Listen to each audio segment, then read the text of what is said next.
would you wager money on fans getting a second season of The Penguin? I would bet against, but not by much. So I want to know, in the spirit of Lord Doyle, what's the biggest creative gamble that either of you feel like you've ever taken on an acting role before? I don't know, because it's weird. When I hear the word gamble, I think of obviously pros and cons, winning and losing, and it's just such a strange kind of nebulous place of uncertainty, meeting curiosity, meeting maybe the belief that you're not going to be able to do a good job.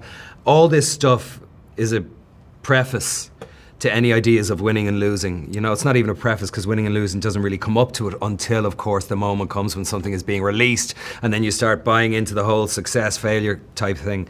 But it just personally, as twee as it sounds, it's like, it feels like a good old gamble every time you go to work. Yeah. Do you know what I mean? Yeah. Because you really, for me, you're doing something, it's always new. It's every film, every TV show, whatever it is, every project feels like the first time.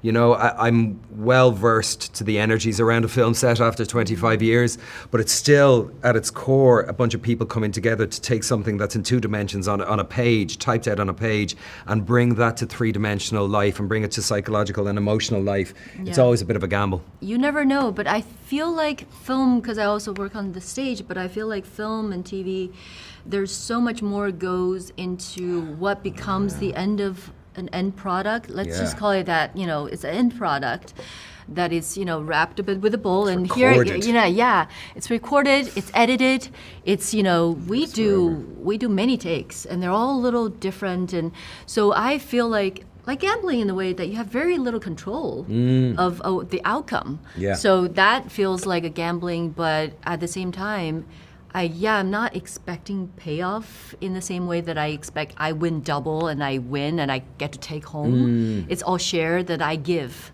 Then I do my service and I come here. I get paid a little bit. But, you know, you show up and you just throw that into the pot. So it feels like a group gambling that we just like all chip in. Exactly. Yeah, and let's hope, you know, this end product is satiable. Colin, there's a reason why I bring this up, but you mentioned recently that the Batman Part 2 script moved you emotionally. When you read a new script for the first time, whether it's something massive like that or something more like Ballad of a Small Player, is there a particular emotion that you're chasing as an actor? No, just engagement, I suppose. Same thing, to be honest with you, that I'm looking for when I go to the cinema, and always have been, and I think most of us are when we go to the cinema, just engagement.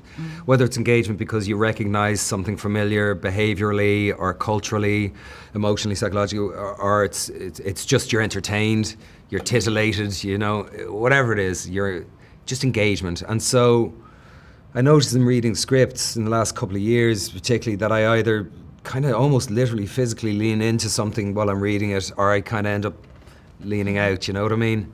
And that's it. It's the very definition of organic. I don't have much thought or structure around it. Like when I read Ballad, it really was like nothing I'd ever read. And I've said that before. If I was to go back into interviews over the years, I've said that before, but it's been true every time. Like when I read Ondine by Neil Jordan, it was like nothing I'd ever read. When I read In Bruges, it was certainly extremely like nothing, so singular, like nothing I'd ever read. And this was very much in that vein as well. So just engagement is the big thing though, you know? Well, if you were a gambling man, I'm only asking this because I work for Comicbook.com, but would you wager money on fans getting a second season of The Penguin? Ooh. Oh, I don't know. I have a bit of a...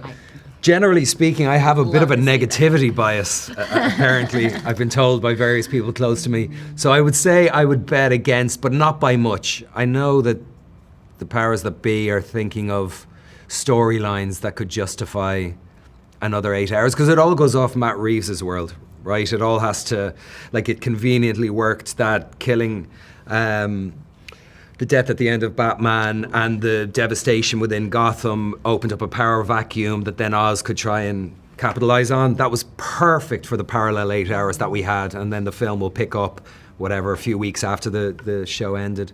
But I would kind of bet against, but not by a wide margin. Lord Doyle is such a tortured crook. You know, when so much of our world has become consumed by corrupt capitalism, do you see him as a metaphor for our sort of modern times? I love your question, and that's the answer. I do. No, it's you're the first one to ask that. I think it's really an expression of that, and so we wanted to make a movie about that gluttony that is out there in the world for all of us right now. Yeah. And the difficulty of finding your own path in that. Yeah, it's crazy what we're in right now. But I want to say there is this amazing scene on the subject of gluttony where he just spirals out of control and gorges himself until he pukes. And I wanted to know, was that scene as hard to film as it was for me to watch it? It was. It was for me. I watched it about 15 times on that day because we did one take for each angle. So, and quite a few angles to underscore the frenetic nature of that scene and of his inner drive. And so Colin probably ate all that stuff 15 times. So I watched it 15 times. And every time the cameraman and I, we were like, oh really? But we needed to be this way to, take you into the abyss with this character. I'm surprised that Colin didn't end up actually looking like Penguin after that. No, coming off of Conclave, which, very much explored the decadence and the kind of moral rot inside the church, you've now made this film about greed and, sort of the neon emptiness of Macau. Do you see a thread between those worlds? How man uses grandeur to distract them from their own demons? Yeah, and I see a thread in the way both, for me, Colin and Rafe are both very related into what they're looking at. They're so in terms of what they're looking for, they're sort of imprisoned in this, expectations of themselves, but also in the world that they, in the grand world that they live in the casino world or in the Vatican. And, they're in danger of losing themselves. And they're, in a way, at war with themselves. And they need to find a direction or peace within that world. Peace, they need to find happiness within themselves. Last question for you. You've worked with some of the all-time greatest actors. I mean, you just mentioned Ray and now Colin. I want to know what surprised you most about Colin Farrell's interpretation of Lord Doyle? I think his vulnerability. I think he's so honest and so truthful in his eyes. And I was so grateful for that because there could have been much more superficial, that performance. But Colin gave it all. He gave and gave and gave and was so generous and so vulnerable and made himself so accessible to me, but also to the audience. He has such a big heart and the audience feels that. And that's the way we open our hearts to him because he opens his so much to us.